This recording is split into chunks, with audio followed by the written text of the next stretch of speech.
Nessa aula nós vamos falar sobre dilatação dos líquidos. Uma vez que nós já estudamos a dilatação dos sólidos, nós vimos aí a dilatação linear, nós vimos a dilatação superficial, tudo valendo para sólidos, e vimos também a dilatação volumétrica. Hoje nós vamos ver a dilatação dos líquidos. Em geral, o líquido apresenta um coeficiente de dilatação volumétrico maior do que os sólidos.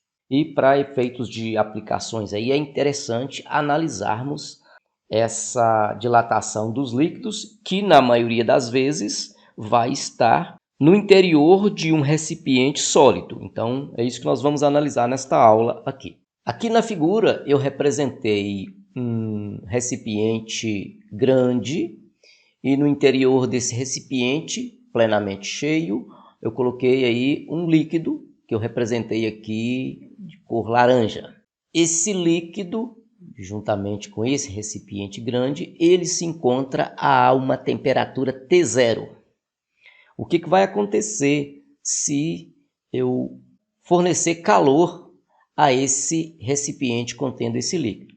Uma parte desse líquido vai derramar nesse recipiente menor e nós conseguimos notar isso de uma forma bem aparente. Então, está aqui, foi aplicado uma quantidade, foi fornecida uma quantidade de calor para esse recipiente contendo esse líquido e, portanto, a sua temperatura aumentou, então passou a ter uma temperatura T maior do que T0 e uma parte desse líquido caiu aqui nesse recipiente menor.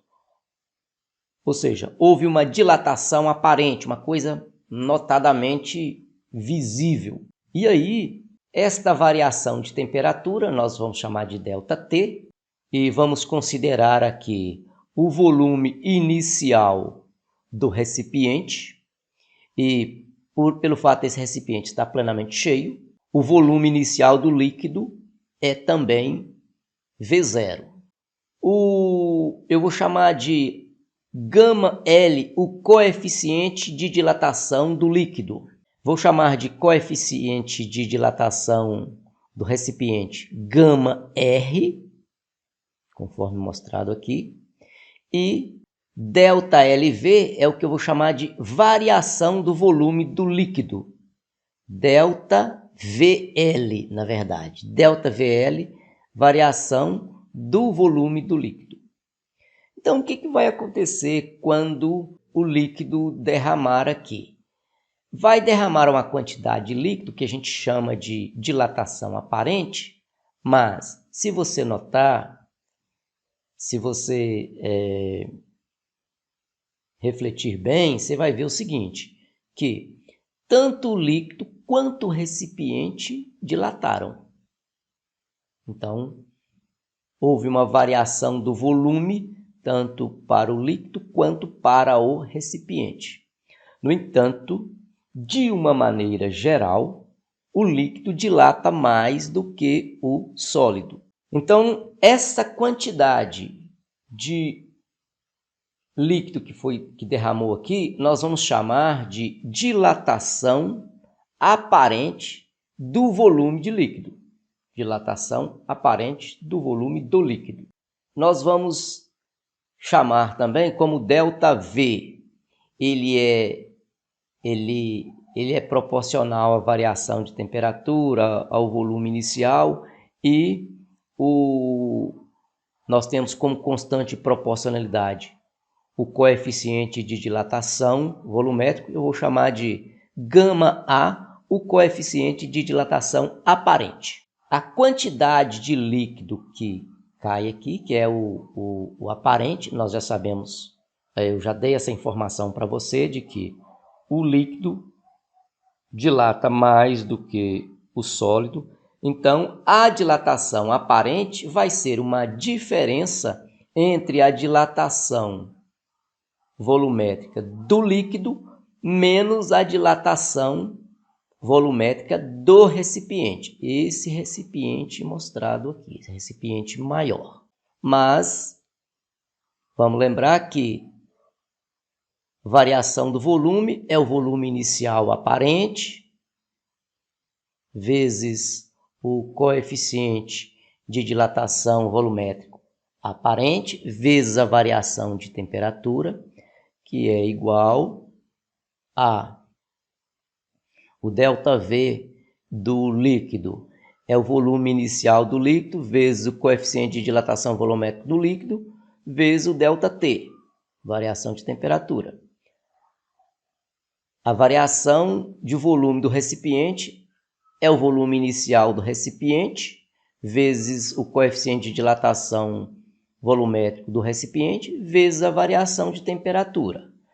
E aí, lembrando que o volume inicial do recipiente e o volume inicial do líquido são iguais, e também o volume inicial aparente, né?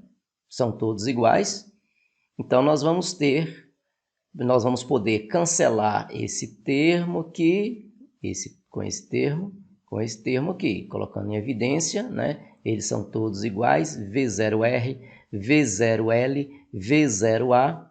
Então, nós vamos chegar nesta expressão aqui. Simplesmente porque foi feito isso, ó.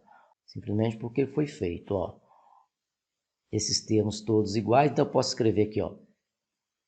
X para esse termo aqui, gama A, delta T. Posso escrever X, são todos iguais, gama L vezes delta T. Eu posso escrever X, gama R vezes delta T.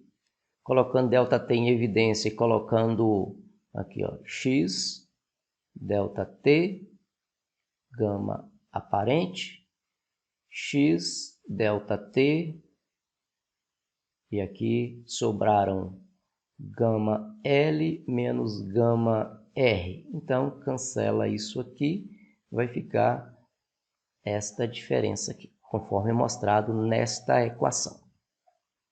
Então, a relação entre o coeficiente de dilatação aparente, o que se pode medir através da variação aparente, então, é uma diferença entre o coeficiente de dilatação do líquido menos o coeficiente de dilatação do recipiente. O coeficiente de dilatação do líquido e o coeficiente de dilatação do recipiente, que é um sólido, nós já temos tabelado.